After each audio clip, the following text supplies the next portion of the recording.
Apple is working on a huge lineup of products for early 2025, potentially going into a January event, which sounds crazy, but according to the leaks and rumors and the fact that Apple released the M2 MacBook Pros in January of 2022, it could actually happen. So in this video, I'm gonna go through and explain 7 brand new Apple products in the pipeline that are rumored to come as soon as early next year, and for each of them, I'm gonna explain the main changes and the features that you need to know about. Product number 1 is the M4 MacBook Air. Now this one gets updated basically every year. The current one came in the springtime, but this time around, we could actually see it come even sooner. According to the most reliable Apple leaker out there, Mark Gurman, he says that this new MacBook Air could come as soon as January, which is a huge surprise, and he even said the Mac Studio will come later between March and June. And he also confirmed a few days ago that these new MacBook Airs have already been in production for weeks now.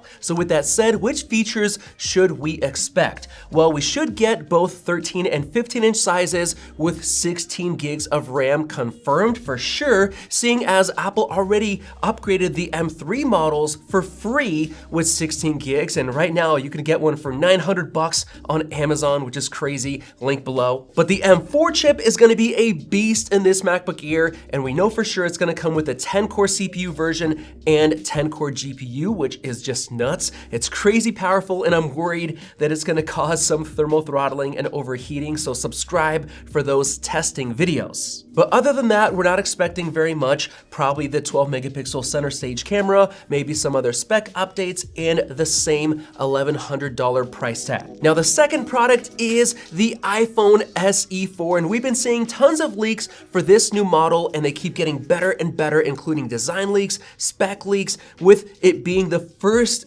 product with Apple's custom modem and so much more. But first, let me show you a new smartphone gimbal that surprised me in multiple ways. This is the iSteady M7 3-axis AI tracking smartphone gimbal from our sponsor Hohem, who revolutionized the gimbal industry with features that level up your creativity. The first cool feature is the magnetic interface control that you can keep in your hand if you have it in stand mode, and you have full control of the gimbal with a 1.4-inch touchscreen. What's nice is that it has AI tracking without needing app control, so a simple OK hand signal will start tracking and an open palm to stop, which works really fast and accurately and follows you around 360 degrees, and it comes with an RGB fill light for warm or cool lighting that's 50% brighter than before. Another cool feature is this detachable remote controller that shows you a real-time preview, and you can select people, pets, and even objects, which is cool. And all this works with your default camera,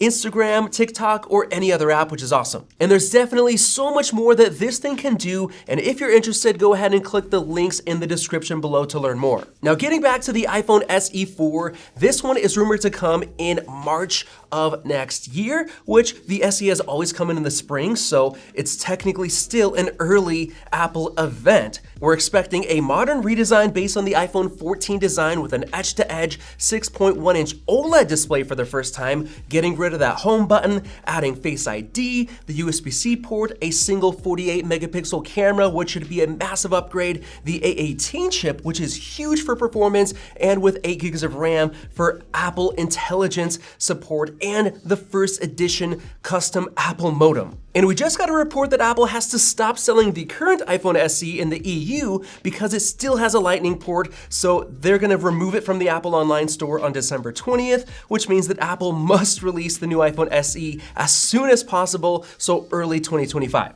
Now for product number 3, we're getting new iPad Air models, and Mark Gurman back in October said that we're getting an 11-inch and 13-inch model, and he claimed it's coming in early 2025 around the launch time of the iPhone SE 4, which of course is March. For these new iPads, we're basically getting more internal improvements, nothing major, so an M3 chip upgraded from the M2, and not a lot of design changes, or maybe no design change at all, so it's gonna be pretty much a very boring update. And my take is that if you're willing to get the iPad Air, just go for the M4 iPad Pro. Moving on to product number 4, like I mentioned before, the new Mac Studio could be coming as soon as March, which is still early 2025, and it's gonna come with the new M4 Max chip and the brand new M4 Ultra with Thunderbolt 5 support with up to 6 ports, which is crazy, better display support, probably 8K 120, upgraded specs, and much better performance with that new M4 Ultra chip being the world's fastest production CPU and maybe even GPU,